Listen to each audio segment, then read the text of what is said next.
30 qershor, ngrihuni, luftoni për vendin tuaj. Sa herë që ndodhin trazira në ish Jugosllavi apo Serbi, politika jugoslave, asaj dhe serbe, kërkon ta kaloj tensionin në Shqipëri. Uroj që të mos ndodhte kështu. Ty Korriku ka qenë data kur heronjt shqiptar hynë në ambasadat e huaja, por kishin nisur trazira më parë në ish Jugosllavi. 26 maj, protestat e ndhunshme të PS-s ndaj zgjedhjeve ishin vijim i protestave, demonstratave masive në Serbi. Megjithatë, qytetarët e Serbisë tregojnë realisht qytetarë që ngrihen për të protestuar ndaj një sistemi autoritar, si vllaut të Ramës, Vučić. Vučić dhe Rama, me bekimin e Tony Blair, bashkë me Thaqin, kërkuan të kafshonin trojet e veriut në Kosovë. President ishte Donald Trump. A rrezikon Kosova këtë radhë në mandatin e tij dytë? Nga deklaratat që i ka bërë që unë kam parandaluar luftën që Serbia donte të pushtonte Kosovën, tregon ose që ka realisht kërcënime dhe ka informacione nga inteligjenca, ose ai nuk e njeh situatën dhe pretendon të marrë atë që quhet çmimi Nobel, e synojnë me pushimin e luftës në Ukrainë, dukeci, me konfliktin Izrael-Iran, edhe aty duket se nuk po ka sukses, të paktën diskursi i tij politik që kam zhdukur çdo bunker bërthamor, në fakt inteligjenca thotë jo, do të shpresoj pra që të marrë çmimin Nobel mbase te konflikti Serbi-Kosovë. Këtë ide të çmendur e ka pasur që mund të merrnin të tre çmimin Nobel: Trump, Vučić dhe Rama, qesharak.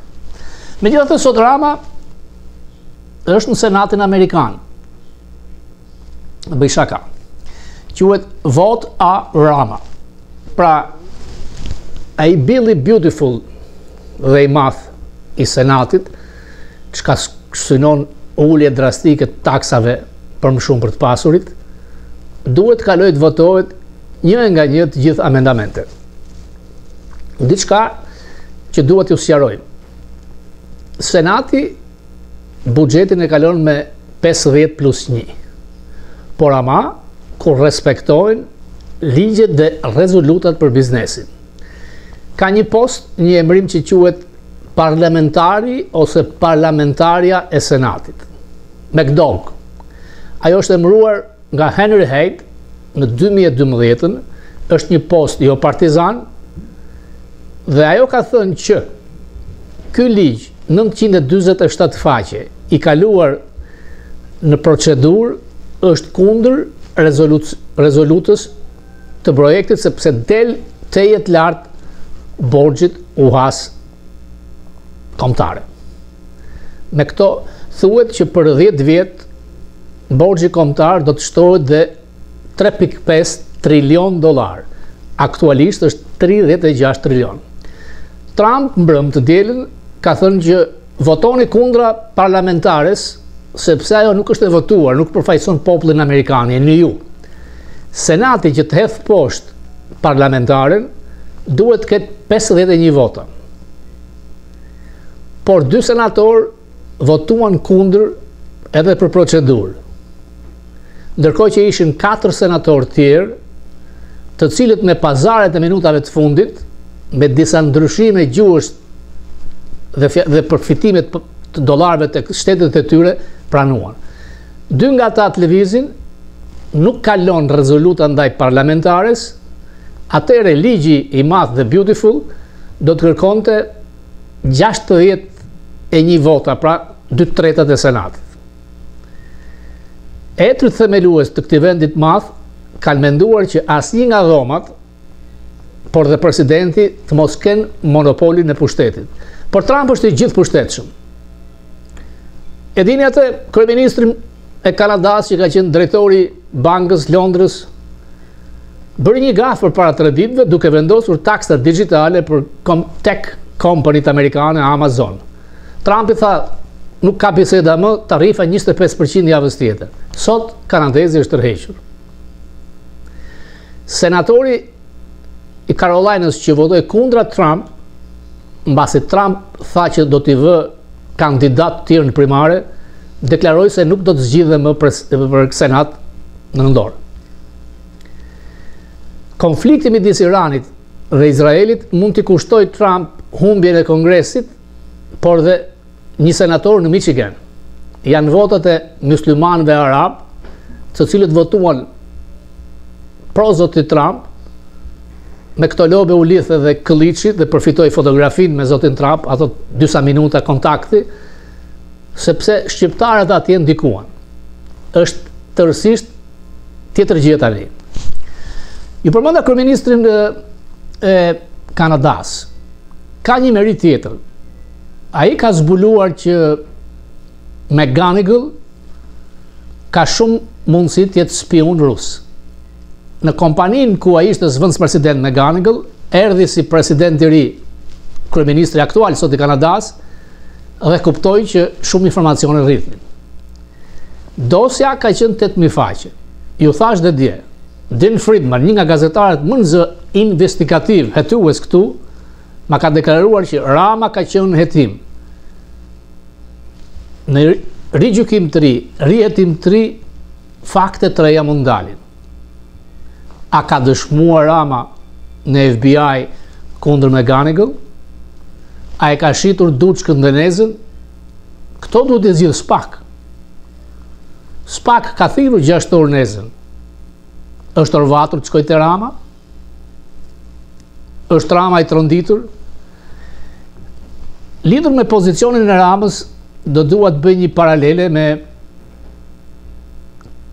homologun e tij, një komunist, kryetarin e Partisë Komuniste Kineze, ose sekretari i parë, siç është ky në Shqipëri, dhe aksioma që pushteti korrupton, por pushteti absolut korrupton absolutisht, qëndron me kinezin. Ka shumë dhëna që kanë filluar ta spostojnë. Ekonomia po bie, ekonomia kineze ka 50 trilion dollar borxh. Ka ndodhur një spastrim i madh generalësh, disa janë vrarë, disa janë helmuar, njerëzit rreth tij. E mbani mend një video kongresi ku turpëruan duke nxjerrë thuajse me forcë ish sekretarin e parë të Partisë Komuniste, ai po e largon sot presidentin aktual. Quhen të vjetrit, të moshmit e partisë. Presidenti është izoluar. Ka pasur një takim me Lukashenkon, por nuk është bërë në ato sallat mondane të partisë ose të qeverisë, por në një shtëpi pritje si dikur me Qirballuku kishte në Llogara, apo Spiro Koleka kishte në katundet e tij. Pra, zgjuarësia e elitave është kjo, që dhe në qoftë se bëhesh me pushtet absolut, të heqin. Dhe në qoftë se arrin të heqin sekretarin e parë të Partisë Komuniste Kineze, i cili pa të marrë një pushtet më të madh se Mao Zedongi, mos kini merak dhe shqetësim, do të hiqë dhe ai social komunisti, se parti motër me Kinezen, që është në Tiranë, si vëlla Vučić. Disa shenja që tregojnë që presidenti kinez mund të largohet dhe ka filluar të manjanohet, është se në gazetën partijake thuaj se nuk ka dalë prej kohësh. Në takimin me Lukashenkon, media televizive nuk tha as sekretari i parë, as president, po të thjesht emrin e tij. Siç ka thënë Churchilli, që është e vështirë të kuptosh politikën kineze. Është enigmatike. A krijon kjo probleme? Është pikasur dhe kush do të jetë? Është një më i moderuar, i cili është për tregun e lirë dhe jo për ekonominë thuajse komuniste të presidentit aktual. Janë 50 milion apartamente të zbrapsta në Kinë. Kanë filluar protesta të punëtorëve dhe të fshatarëve, dhe ajo që nuk ka ndodhur më parë, disa profesorë kanë kritikuar haptas me shkrime në gazetën partijake të parën e Partisë Kineze. Pse e them këtë? E them se shumë shqiptarë dhe shqiptarë amerikanë thonë që Rama është i përjetshëm. Nuk është. Natyrisht që samiti 2027 në Tiranë është më shumë se njohja ndaj zgjedhjeve të stisura, të manipuluara pa rezultate ndërti. Unë e shikoj gjithmonë me shikimin pesimist, optimist ose realist. Pesimist është ai ka bler Kushnerin, ka bler heshtjen e presidentit Trump, ka bler gjithkënd dhe me oligarkët po vjedhin dhe do të vjedhin Shqipërinë. Shikimi optimist e lanë si qenë të zgjebosur, nuk ju afrua asnjë tek samiti i Hagës. Duke qenë me duhet të jesh te tavolinat afër presidentit Trump. Tek darka protokollin e ka bërë mbreti dhe mbretëresha. E ignoruan. Tek fotografia e parë përsëri e vun sa më larg, në rreshtën e tretë, dhe në darkë u pa i krrusur, i lodhur, i smur, kur të gjithë ishin këmbë për presidentin Trump, ai jo. Ai ishte mesazh.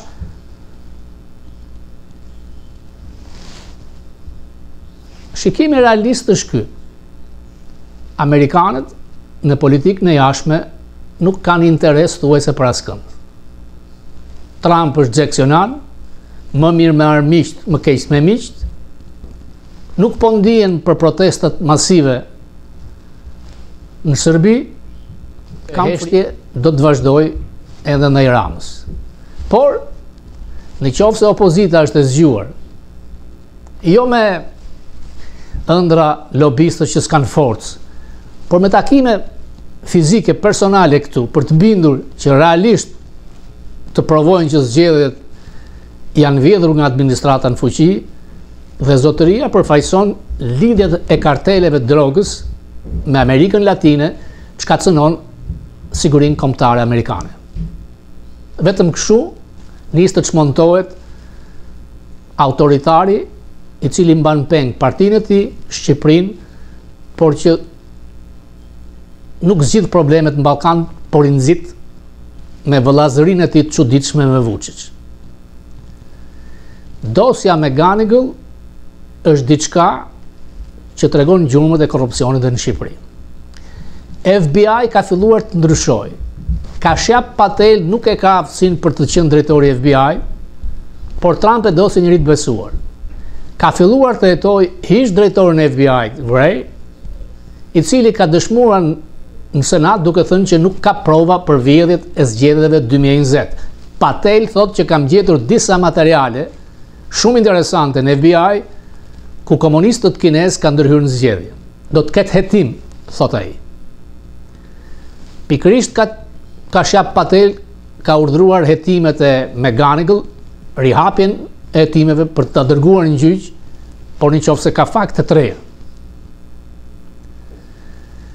Lidhur me besnikët e zotit Trump, realisht që Kashjap Patel mund ta ketë atë përvojë, por Amerikës këta i duan. Marrim rastin e Pentagonit. Shpesh edhe unë kam qenë shpotitës ndaj Hegseth, që nuk e ka përvojën si ato sekretarë të shtetit me grada, por fëmijë im Frank, i cili ka qenë kolonel në inteligjencën e ushtrisë, më tha Robert, ai djalë ka luftuar 2 herë dhe po bën gjën më të mirë në Pentagon. Po largon generalet e WOC, generalet që rinë për tavolina. Unë kam qenë kolonel, më tha, dhe kam luftuar me trupat. Po largon leksionet marksiste që bëheshin në Pentagon. Duhet patur respekt për atë. Kjo është merita Trump.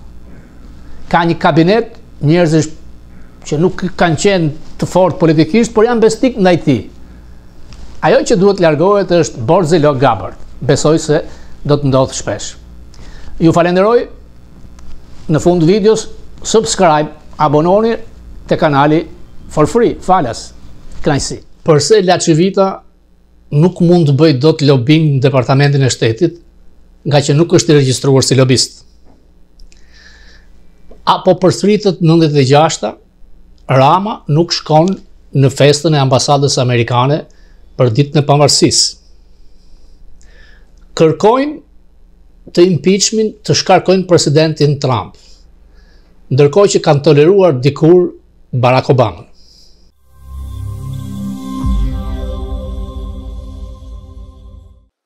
Jepini meritat majtës radikale në SBA.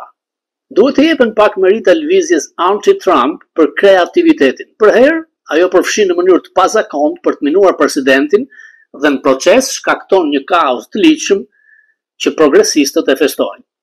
Kur presidenti Biden mori detyrën në vitin 2021, ai lëshoi urdhra ekzekutive që dëmtonin rënd vendin. Megjithatë, republikanët nuk përpiqeshin ta minonin autoritetin ekzekutiv në gjykata. Por pas marrjes së detyrës për herë të dytë nga Donald Trump, demokratët bën krejt të kundërtën. Ata menjëherë përpiqen të ndalojnë urdhrat e tij ekzekutiv, shumë për të cilëve anuluan politikat e dështuara të Bidenit. Lunatikët e majt, duke shkuar në përvend për të kërkuar gjykatës liberal simpatik që lëshonin vendime për parandalonin vizionin e Trump. Kështu një gjykatës e ekstrem i majt në Washington State ose Massachusetts për shembull, mund të ndalonte një urdhër ekzekutiv për gjithë vendin. Kjo ishte sa absurde dhe antikushtetuese. Parashikuam se gjykata e lartë do t'u jepte një goditje gjyqtarëve politik të majt. Ditën e premte e bëri. 6-3, gjykata më e lartë e vendit tha se gjyqtarët nuk mund të ndalojnë politikën kombëtare. Ata mund të trajtojnë vetëm raste individuale në jurisdiksionet e tyre. Sigurisht, 3 gjyqtarët liberal shprehen mosmarrveshje sepse nuk e pëlqenin presidentin Trump.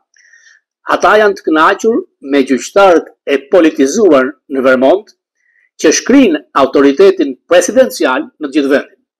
Pra tani, shkëlqimi i kushtetutës ende mbizotron, por radikalet e majt, progresistët siç njohen këtu, janë të vendosur për të ndryshuar atë që Jefferson dhe Madison imagjinuan. Ata nuk do të ndalen.